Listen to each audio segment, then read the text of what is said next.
Buenas tardes, ¿cómo están? Espero que estén bien. No voy a poder compartir el tema porque estoy en la computadora de Juan Carlos, la mía está un poquito pegadita. Entonces no lo voy a compartir, no lo voy a compartir aquí en la computadora, en la pantalla, pero sí lo podemos leer. Este tema es cortito, ¿verdad? La lección 3 nos toca. Tuvimos la lección uno y 2 muy preciosas el otro día. Y este tema 3 titula El plan de Dios para que el hombre gobernara. Nunca se canceló. Este tema tiene que ver un poquito, no mucho, con la pregunta que nos hizo Vivi el otro día, la cual no pretendo responder al 100%, pero tengo un poquito una idea que quiero compartirla. La pregunta de ella era, ¿por qué el pecado de Adán ha tenido que transmitirse a nosotros? Eh, ¿Por qué nos ha influenciado a nosotros? Y aquí veo algunas, para mí, que son más respuestas. Claro que el tema hay que verlo más, ¿no? Eh, Vamos a leer Efesios capítulo uno. Efesios capítulo uno. Para este tema es bonito, sería muy bonito si lo pueden leer con calmita. Efesios capítulo uno y Romanos capítulo 5. Ahí habla bastante de esto. Romanos capítulo 5 y Efesios capítulo 1. Vamos a leer Efesios 1, versículo 3. Bendito sea el Dios y Padre de nuestro Señor Jesucristo, que nos bendijo con toda bendición espiritual en los lugares celestiales en Cristo Jesús. Antes de continuar, quería decirles que me parece que eso de que haya pasado a nosotros tiene un poco que ver con el propósito eterno de Dios, con el propósito eterno de Dios. Aquí en lo que estamos leyendo, el versículo 3 y 4, vamos a ver que Dios ya nos incluyó en Cristo antes de la fundación del mundo. O sea que el pecado no le sorprendió a Dios, porque ya sabíamos estar incluidos en Cristo Jesús. Vamos a ver. Dice, bendito sea el Dios y Padre de nuestro Señor Jesucristo, que nos bendijo con toda bendición espiritual en los lugares celestiales en Cristo Jesús. Versículo 4. Según nos escogió en Él, ¿en quién? En Cristo, antes de la fundación del mundo, para que fuésemos santos y sin mancha delante de Él, en amor habiéndonos predestinados para ser hijos suyos, por medio de Jesucristo, según el puro afecto de su voluntad, para el avance de la voluntad de su gracia, de la gloria de su gracia, perdón, con la cual nos hizo aceptos en el amado. Entonces, en el versículo 4 leíamos que hemos sido bendecidos con toda bendición espiritual en Cristo Jesús antes de la fundación del mundo. Y el versículo 9 adelante dice, dándonos a conocer el misterio de su voluntad, según su beneplácito, en el cual se había propuesto en sí mismo de reunir todas las cosas en Cristo en la dispensación del cumplimiento de los tiempos, así las que están en el cielo como las que están en la tierra. El propósito eterno de Dios es reunir todas las cosas en Cristo. Entonces, si ese es el propósito eterno que Él ha tenido en su corazón de siempre, ha querido crear al hombre para ser uno con Cristo, para ser familia, para ser uno con Cristo, para que pertenezcamos a su naturaleza. Y precisamente nuestro tema de hoy tiene que ver con eso, porque dice que nacimos para gobernar, para tener su naturaleza divina y que no vivimos para nosotros mismos, sino para que Él nos habitara. Entonces, el propósito de Dios, reunir todas las cosas que están en el cielo y en la tierra en Cristo Jesús. y a nosotros nos predestinó desde antes de la fundación del mundo. Esto nos muestra que primero pensó en nosotros y también pensó en hacernos un hábitat, ¿no? Un lugar donde podamos habitar. Y después recién hizo la creación. Pero, ¿por qué el pecado del hombre afecta a todos? El hombre nos creó con libre, Dios nos creó con libre albedrío. Él quería gente que le ame por su voluntad. Nos creó con libre albedrío y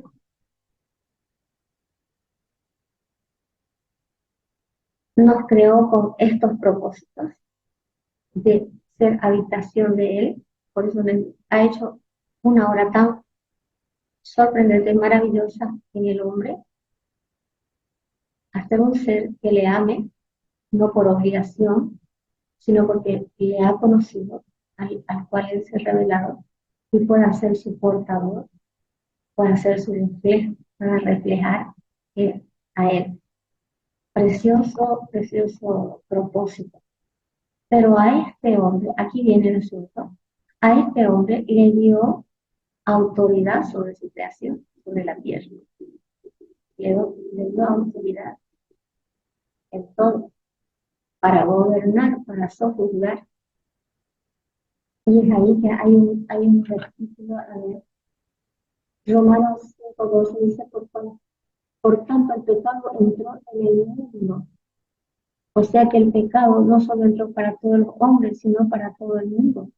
La tierra, la naturaleza se contaminó, entró el pecado al mundo, ¿no?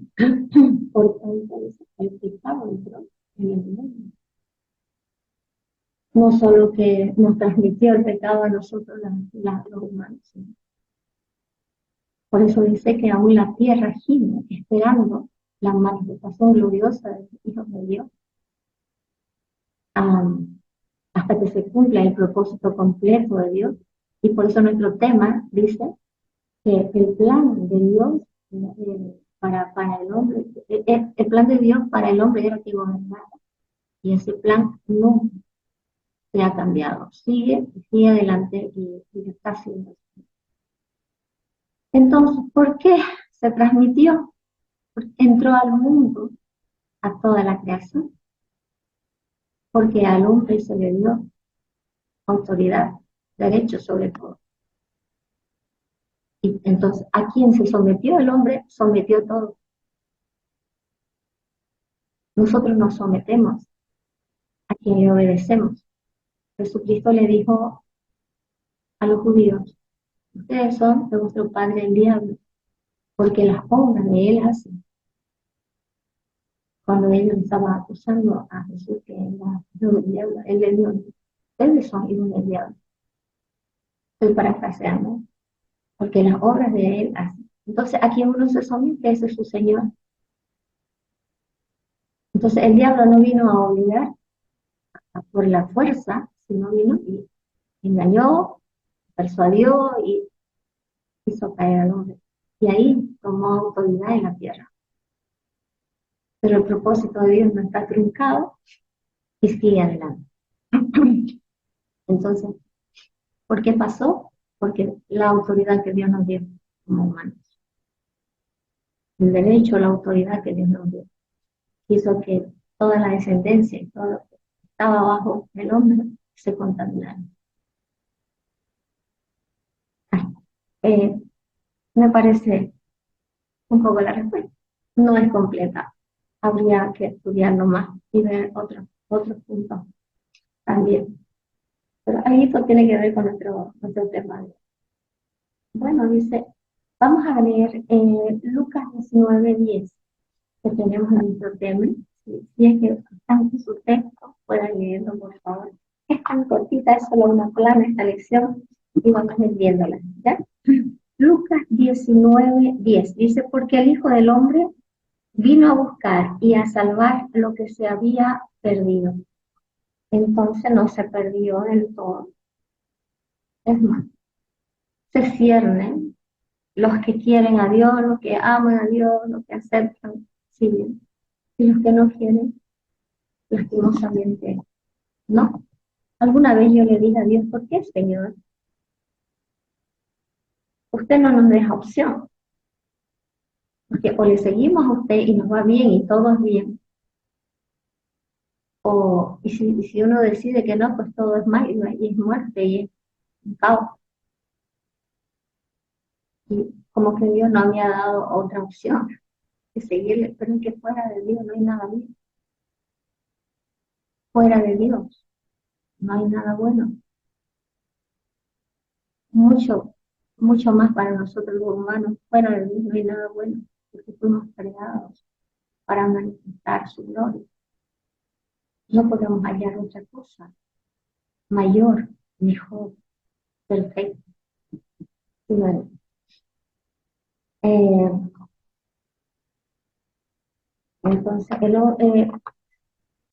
vamos, Romanos, como decía, si se lee Romanos, hay bastante respuesta de esto, que habla de que podemos ver el pecado, pero por el segundo Adán, Jesucristo, dentro de la justificación para todos, ¿sí? Para el que cree, está abierto, puesto sobre la mesa para todos. Entonces, el Hijo del Hombre vino a buscar y a salvar lo que se había perdido. El Señor está haciendo un trabajo eterno. El Señor está construyendo en nosotros para la eternidad. Este tiempo que pasamos en esta vida, el trabajo de perfección de Dios, que hace Dios en nosotros, es eterno, ¿verdad? Entonces está construyendo, dice el texto, para la eternidad, que es, y allí, en la eternidad, cuando ya se cumpla el tiempo, veremos, ahora vemos la justificación, porque ya estamos en la eternidad. Nosotros ya somos participantes de esa eternidad, ya entramos en la eternidad. Cuando recibimos a Cristo, ya empezó nuestra vida eterna, ¿no? Entonces, el hombre Dios está haciendo, uh, estableciendo cosas eternas en nuestra vida. Qué belleza, ¿no? Qué hermoso. Y entonces dice que nacimos para gobernar, como leí hace rato, tenemos la naturaleza divina, para eso fuimos creados, para que el Señor nos llene de esa gracia. ¿Cómo serían ellos antes de pecar? Andaban desnudos, dice. Se cree que una luz se envolvía. Eh, Tercero, no vivimos para nosotros mismos, sino que Él nos habita. Dios nos habita. Para eso vivimos, para hacer habitación del Espíritu Santo de Dios. Vamos a leer Gálatas 2:20. Aquí tenemos Gálatas 2:20. Dice, con Cristo estoy juntamente crucificado y ya no vivo yo, más Cristo vive en mí, y lo que ahora vivo en la carne, lo vivo en la fe del Hijo de Dios, el cual me amó y se entregó a sí mismo por mí. En Cristo estamos crucificados. Entonces, porque ya no vivimos para nosotros, porque nuestro propósito es que Él viva y se manifieste por medio de nosotros, así con estas características, espiritual y virtual. Eso es la introducción. Veamos un punto primero, el primer punto, la familia. A la familia se le delegó autoridad para formar y preservar la vida de Dios con las generaciones. Ese fue el propósito por el cual Dios hizo también la familia, para que contenga, para preservar y formar a los hijos del reino. ¿No? Una familia apostólica, dice el texto, tiene bien clara la conciencia, tiene clara la idea de que lo que hace, como vive, tendrá repercusión en las próximas generaciones. Cuando formamos a los hijos, cuando formamos la familia, cuando hablamos de familia, también hablamos de la iglesia, porque la iglesia es una familia, Dios es un padre, Él es el padre, Él también dice ser el esposo, Él es el padre, Él es la cabeza, nosotros el cuerpo, la iglesia el cuerpo. Entonces, cuando hablamos de familia, vamos a hablar tanto de la iglesia como de la familia en particular que cada uno tiene, hijo, esposo, esposa. Entonces dice que la familia apostólica, o sea, tienen conciencia, dice, entendimiento de que están formando también eh, personas del reino, estamos, y que la forma en que viva y en que se transmita a mis cosas tendría o va a afectar en las futuras generaciones. Dice que cuando se habla de autoridad, también se habla de Estado. Ese concepto de Estado, ¿no? A veces nosotros decimos la iglesia, sí, pero tenemos, cuando se habla de iglesia, se habla de Estado, se habla de gobierno, porque con ese propósito Dios hizo al hombre. Entonces, la familia es un asunto de Estado, tanto la iglesia como la familia en particular. Dice, esta es el primer Estado a cuidar a los ciudadanos del reino. La primera delegada es la familia para cuidar a los ciudadanos del reino. Y cuando se habla de Estado o de gobierno, también se habla de un protocolo, o podríamos decir también de leyes y normas que establecen un gobierno, ¿verdad? Un, un Estado o un reino. Eh, en este reino, en este Estado o familia, hay un protocolo, que son normas o reglas que cada ciudadano debe cumplir. Y en la familia hay reglas, hay normas que tienen que estar ajustadas a la palabra, al amor de Dios, a la dirección del Espíritu Santo. Y la familia será dirigida, administrada con sabiduría e inteligencia espiritual. Eso es el deseo de Dios.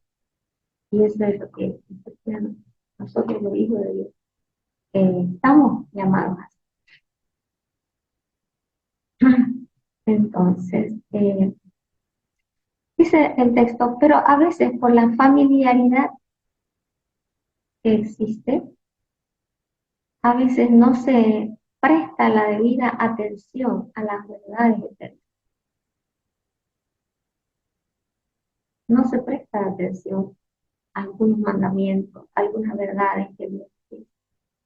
Por tanto, escucharla, así Dios es tan bueno, ¿no? Ideas, conceptos que a veces se forman y que no presta atención a verdades, a preceptos que Dios nos manda.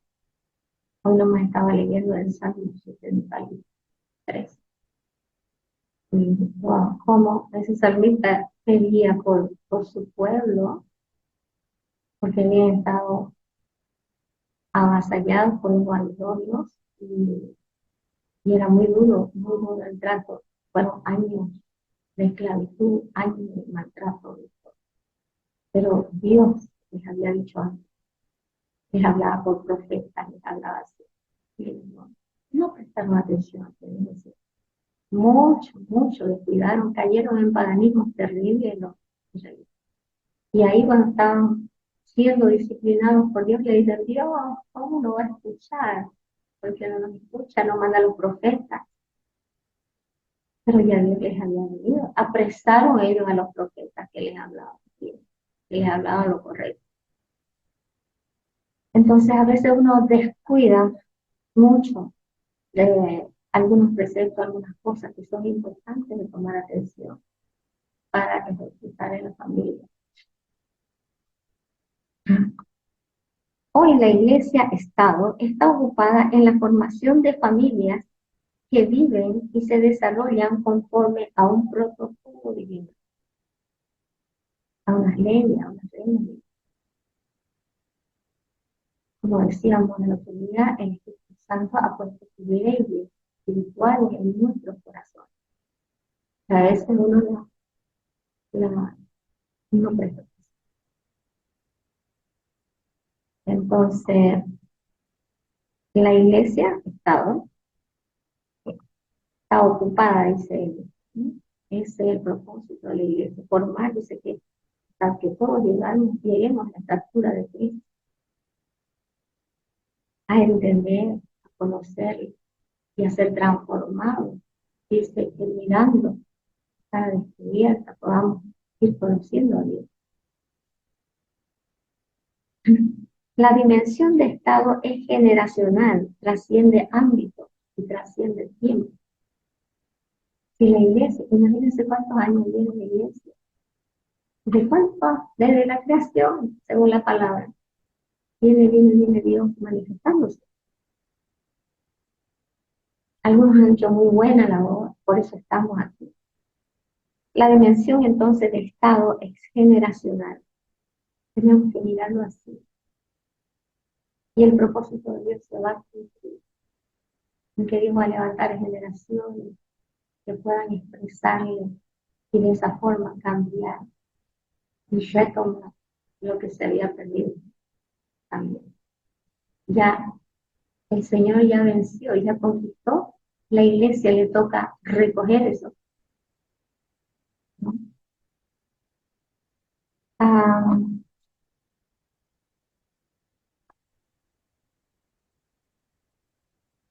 ¿cómo dice? Ya, la dimensión entonces de todo estado, la dimensión de estado es generacional, trasciende ámbitos y tiempo y se hace o se obtiene a través o por estar expuesto a la verdad. Cuando estamos expuestos, cuando estamos en su presencia, cuando la presencia del Espíritu Santo nos empieza, ilumina, Él va haciendo un trabajo muy precioso en nuestras vidas, en diferentes situaciones, de muchas maneras. Si somos expuestos a la verdad, con estudios, con oraciones, con compartir con los cristianos, con meditar, con pasar tiempo con Dios a solas, con esa comunión donde el Señor ha puesto su Espíritu Santo y su Espíritu nos lleva a temor de Dios. Él se va revelando cada vez más, ¿no?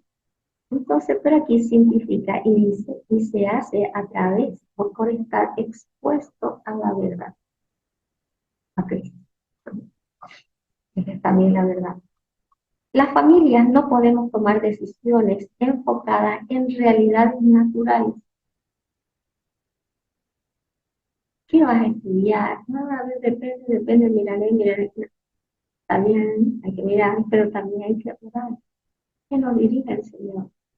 Que podamos ver cada vez más, que podamos ver todo desde la perspectiva de Dios. Es un trabajo maravilloso y muy, muy grande.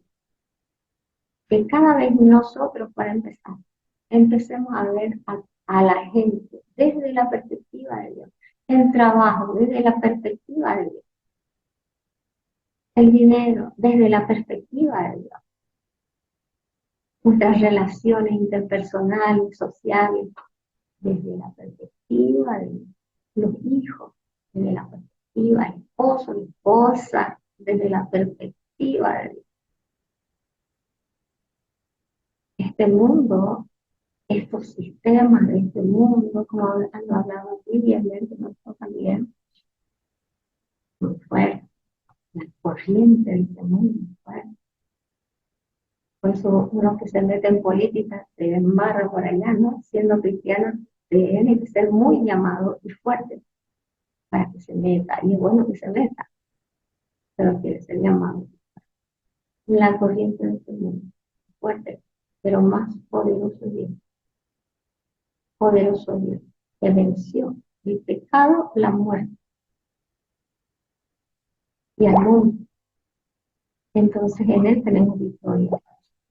Juan 14, 15 al 17. Perdón. Me faltó un poquito de lo del texto. Dice: las familias no podemos tomar decisiones enfocadas en realidades naturales, sino viendo las verdades eternas, según su palabra, y yo diría, según el Espíritu que nos habita. Palabra de Dios nunca va a ir en sí.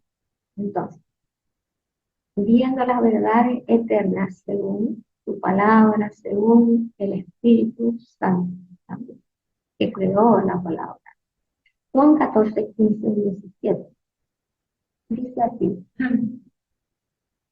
si me amáis, guardad mis mandamientos, y yo rogaré al Padre y os dará otro consolador para que esté con vosotros para siempre. El Espíritu de verdad, al cual el mundo no puede recibir porque no le ve ni le conoce. Pero vosotros le conocéis porque mora con vosotros y estará en vosotros. Entonces, por eso que las familias y nosotros aprender a mirar desde la perspectiva de Dios y tomar las decisiones desde la perspectiva de Dios,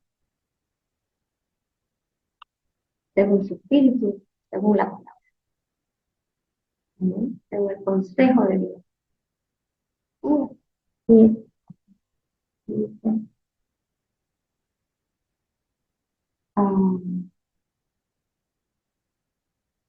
si mi mamá guarda mis mandamientos y yo rogaré al Padre, nos dará otro consolador para que esté con nosotros para siempre. Para siempre. Pecado está ahí, ¿sí?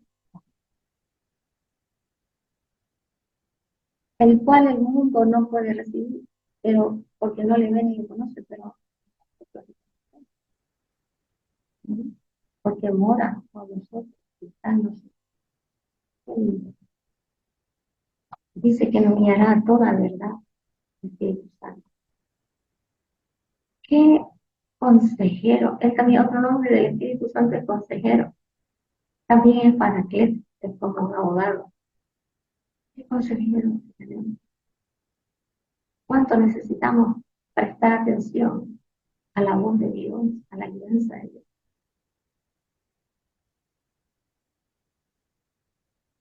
Vamos a leer Colosenses 1:9.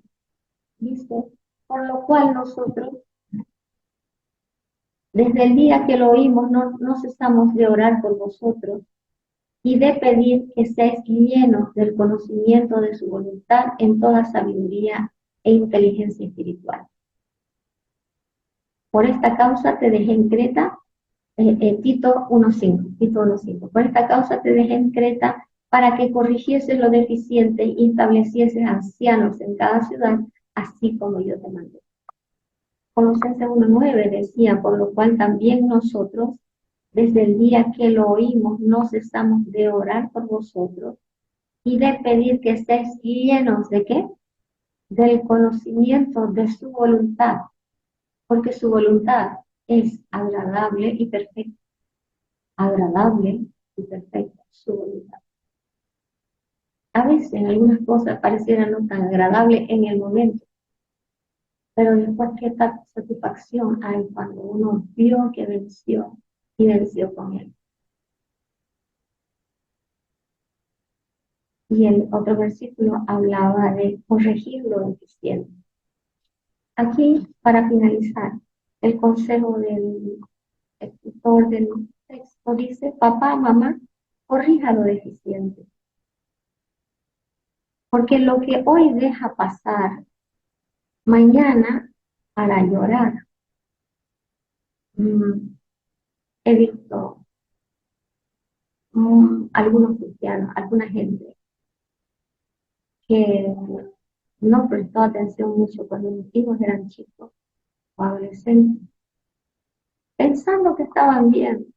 Bien, estoy feliz, mis hijos son así, son así, bien, pero descuidar unas cosas. Y después es que sale a luz esa frustración, esas cosas a veces complejas que tienen los chicos, ¿no? Entonces, dice acá, no negocie la verdad en su hogar. Hogar, ya es familia, el entorno interno, ¿no? Particular. No negocie el discipulado, ya también para la iglesia y también para la familia, porque en la familia se discipula a los hijos. Uy, y a un discipulado muy cercano, que no solo es de palabras, sino que ellos ven si yo le doy importancia a las cosas de Dios o no, o solo digo y no le doy realmente. Ah, no, no vamos, es nuestra oración. Ah, no, no vamos, estoy cansada. No, a veces se menosprecia. Y los hijos ven, "Ay, no es tan importante, igual se puede seguir ahí. Eh, no negocia entonces, la verdad, no negocia el discipulado en su hogar. Dios nos dio hijos para que gobiernen en la tierra, no para que sean gobernados por cosas naturales y pasajeras, como las vanidades de este mundo, que por falta de conocimiento, ¿no?, pueden caer en eso. Lo leo una vez más. Dice, no nos dio hijos para que gobiernen, perdón, Dios nos dio hijos para que gobiernen en la tierra con Él, porque nos hizo reyes y sacerdotes. Esa es nuestra posición. Y dice, no para que sean gobernados por cosas naturales y pasajeras, por la corriente de este mundo, que no sean engañados por falta de conocimiento. Ahí termina el tema. Entonces hemos visto el propósito que Dios nos creó para gobernar, para que, y que tengamos, para gobernar con su naturaleza divina, y ya no vivamos para nosotros, sino que Él viva en nosotros. Y que a la familia se le delegó autoridad y tiene el privilegio y responsabilidad de preservar y de formar a los hijos del reino, ¿no? De preservar la vida de Dios. Y saber que lo que se hace en la familia tiene que ver con generaciones que vienen después. Creo que eso se ha descuidado tanto. Por eso por eso vemos que el mundo está como está. Pero creemos que Dios va a levantar a su pueblo en santidad, en carácter, y la gente podrá ver a Cristo. Y de esa forma Dios va a poder completar la obra, va a poder completar la obra en esta tierra. Él la completó y nos dio el privilegio de colaborar con Él. Falta la última parte. Ya Él venció la muerte, el pecado y al mundo. Nos falta a nosotros poder expresarle y que el poder de Dios se manifieste en nosotros para que le conozcan a Él y se vuelvan a Él, y todos los que tengan que ser salvos sean salvos, y el Señor pueda arreglar la tierra de una vez, ¿no? El propósito de Dios, el propósito eterno de Dios, de reunir todas las cosas en Cristo se cumple. Así que, hermanos, un abrazo, Dios nos bendiga, y estemos orando que podamos conocer más a Dios, que podamos, que su carácter, su propósito se cumpla en nosotros, su carácter, su Espíritu Santo